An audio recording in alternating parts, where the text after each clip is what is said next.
What's up? What's up? What's up, everybody? Let me know in the chat. Once you get in the chat, just let me know that you're here. We'll give a shout out to you. I am BJ, the leader of the Santa Rosa County Democrats, and we're basically going to be talking about the government shutdown. Today is day 2 of the government shutdown, and what we want to basically get out to the voters is number one, the reason why this is going down, and what we can do as voters, particularly in this county, which is overly represented by Republicans, what we can do as Democratic voters to help make the shift, right? So let's talk about the showdown first.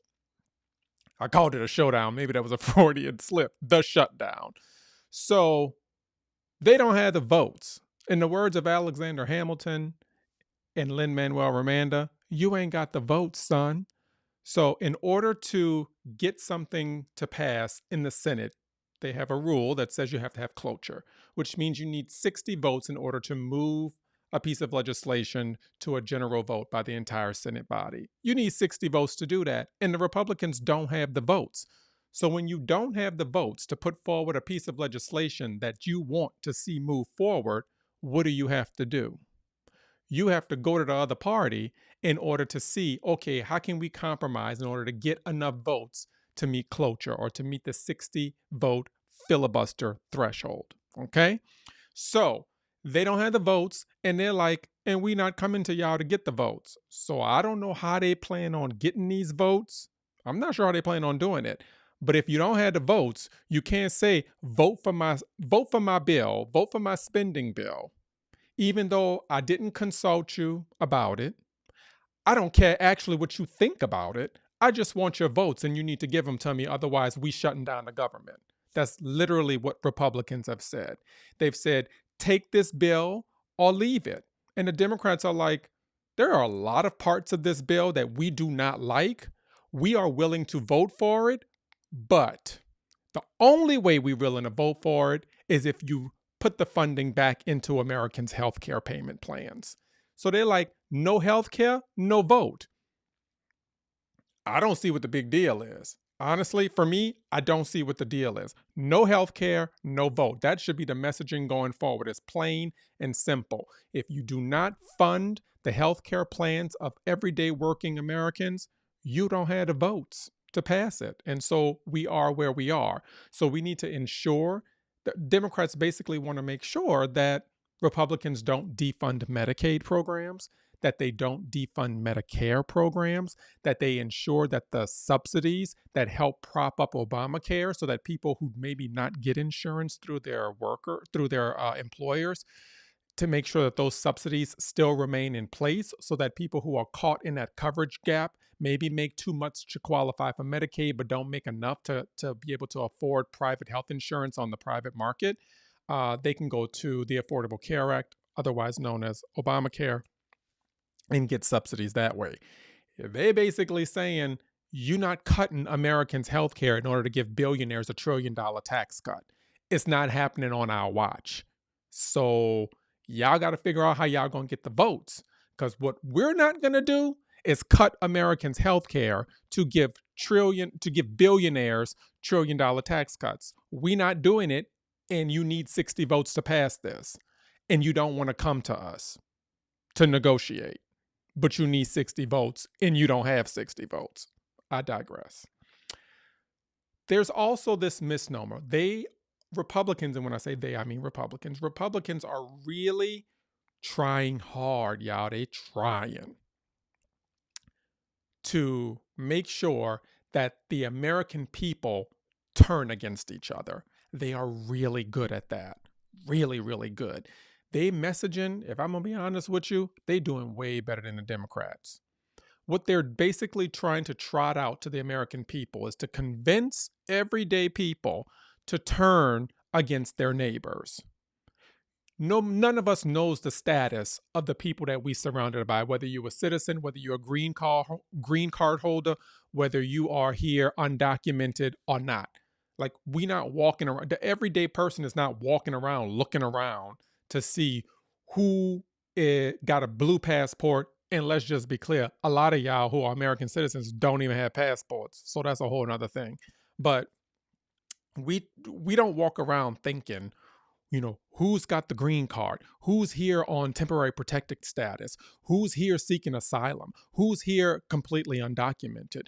We don't think of our lives in that way. But Republicans want us to. They want us to, so they keep trying to convince us that people who are undocumented in this country are getting health care benefits from the federal government. They are not. I repeat, they are not. People who don't have documented status in this country, number one, if you hear undocumented, you're here undocumented. It's literally within the name. You're here undocumented. So why would you be here undocumented and then show up to a website and give all your information over to the federal government in order for them to find you? Absolutely makes no sense. So even if you literally making yourself documented if you would go to that website. But anyway, you don't qualify. So you do not qualify for Medicare. You don't qualify for Medicaid. You don't even qualify to go purchase insurance on the exchange. Even if an undocumented working person in this country wanted to go to the exchange market or Obamacare or otherwise known as the Affordable Care Act and use their own money to purchase insurance, not charging anybody else, like just want to go and buy health insurance for themselves. They are not allowed to do that on the Federal Affordable Care Act exchange website. So this idea that Democrats are the ones who want to just give health care away to people who are here undocumented is just simply not true. It's against the law. Now, if you ask me personally, I don't think it should be against the law. But that is what it is. So we need to make a couple of things clear. The people who are undocumented are overrepresented, number one, in the construction industry. They are overrepresented in the agricultural industry. They are overrepresented in our meat packing plants. And so if someone's in a meat packing plant, right? Trust me, Tyson, those poultry meat packing plants, they are filled with undocumented labor. So when you have that baked chicken tonight, I'm in the South, so fried chicken, just know that that chicken was probably raised, slaughtered, plucked, and chopped up by somebody who was working here undocumented. That's just the system that we live in. Our agriculture, our fruits, our vegetables are picked most of the time by people who are here undocumented, getting paid either under the table by these huge conglomerate agricultural corporations. And so, give you an example. If we got somebody in a butcher, that person who's literally working to put food on our tables maybe cuts his finger off, or maybe gets a puncture wound on their finger that gets infected. That person is not entitled to health care in this country. They're not entitled to it, not paid at least. And so if a person shows up to an emergency room with an amputated finger because they have been working in the meat packing plants, putting food on our tables as Americans, if that person shows up to an emergency room, right, with an amputated finger, hospitals are required by law to provide care to that person. They can't say, well, you're here with that amputated finger. Are you undocumented? Are you here legally? Hospitals are not allowed to ask that question. Hospitals are required by law to provide care in emergency situations to anyone who shows up at the door. That is the law. And so, because that is the law, there are instances where emergency Medicaid can help reimburse the hospital for being required to provide care to anyone who shows up regardless of their ability to pay, right? That is a law. You know who put that in? It wasn't a Democrat. Ronald Reagan. Ronald Reagan was the one who said no matter who shows up, whether they black, white, Hispanic, Latino, Asian, Arab, no matter what religion they are, whether they're Christian, Jewish, Islam, no matter if they have no religion, atheists, no matter where they come from, no matter how much money they have in their wallets. Ronald Reagan, the big conservative, conservative Jesus on the right, Ronald Reagan was the one who said, no matter who it is, if that person shows up for emergency care, they are entitled to care no matter what. Now, that puts hospitals in a bind because those hospitals are required by law, passed by Ronald Reagan and signed into law by Ronald Reagan. Those hospitals are required to provide care, even if that care goes uncompensated, required by law to do it. And I'm not saying they shouldn't be. They actually should be. I completely agree with that. How do those hospitals get reimbursed? Those hospitals get reimbursed sometimes through emergency Medicaid. So if a person working in the agricultural, working in the fields, gets an injury, cuts their leg off, cuts their hand off, amputates a finger, gets an infection, passes out because you're in a sweltering heat without any water and you pass out from dehydration, have a heat stroke. Those people are entitled to emergency care by federal law passed by Ronald Reagan.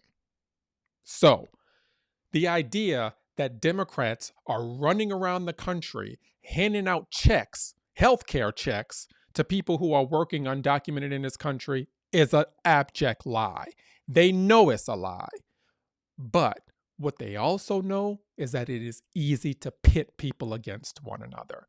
They know that it is easy to have Americans turn on each other, and particularly if it has to do about race.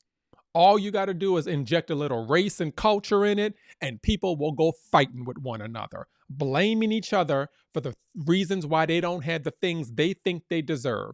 And instead of pointing up at the top at the billionaires who are basically milking us, who are record-breaking profits off our hard work, not paying us the value of our work because they're raking in the record-breaking profits, right? So what they're doing is they're having us blame each other. Because if we're blaming each other, we're not looking at the top. It is a divide and conquer strategy that I will say works a lot of the time. We have to stop allowing it to work. That is something that we can do in this little old red county in order to prevent people from turning on each other. So it's going to be incumbent upon all of us as as voters in this county to make sure that we are amplifying no healthcare, no vote. This don't have nothing to do with people who are documented or undocumented, right? No healthcare, no vote. Now let's pivot, because they got some Democrats out there who are actually okay with undocumented people not getting care. Kind of like trying to almost outmaneuver Republicans in terms of Republicans using undocumented people as a wedge. And they're not getting the care. They should not be getting the care. And I'm like, oh, no. That's not the message we need to be saying. People who are working to put food on our tables every single day in this country are deserving of care.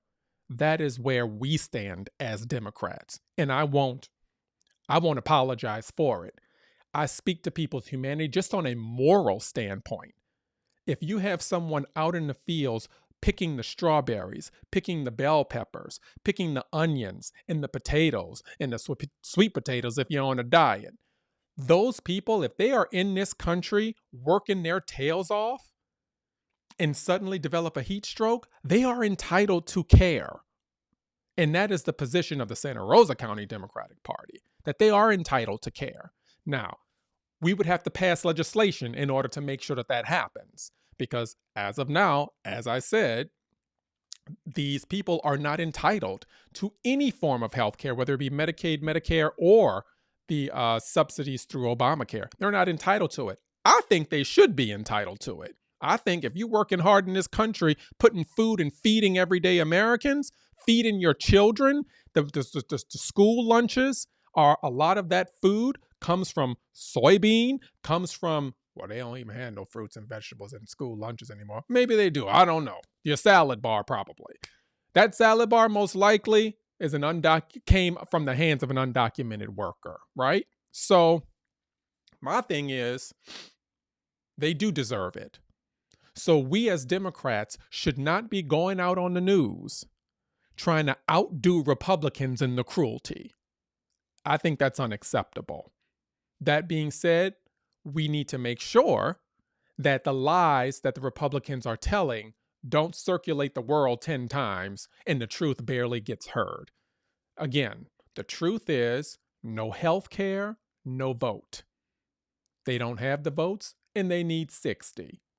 In order to get 60 when you don't have the votes, is you have to go to the people that have the votes that you need in order to see what it's going to take to bring them to the table. And all Democrats are saying is what it will take to bring us to the table is health care. And if you don't want to give us health care, you don't have the votes. So we are where we are. At this point, Republicans have the White House, Republicans have the Senate, Republicans have the House of Representatives. I would argue the Republicans have the Supreme Court. They've got all branches of government, and yet somehow they want to convince the American people that the reason why the shutdown took place was because of Democrats. We're not falling for it. We are not falling for it. Y'all think we stupid. We ain't stupid. So, no health care, no vote. Make sure that you're using your social media channels in order to promote no health care, no vote. And that all of us, no matter what we look like, where we come from, and how much money we got in our wallets, we are all deserving to be able to seek medical attention and not go bankrupt from it. All right, guys, that's it. That's the showdown. We'll see what happens tomorrow on Government Shutdown Day 3. Leave a comment in the chat. Follow us, like, subscribe, share. We're going to continue to do this and have this conversation with all the voters here. All right, guys, take care.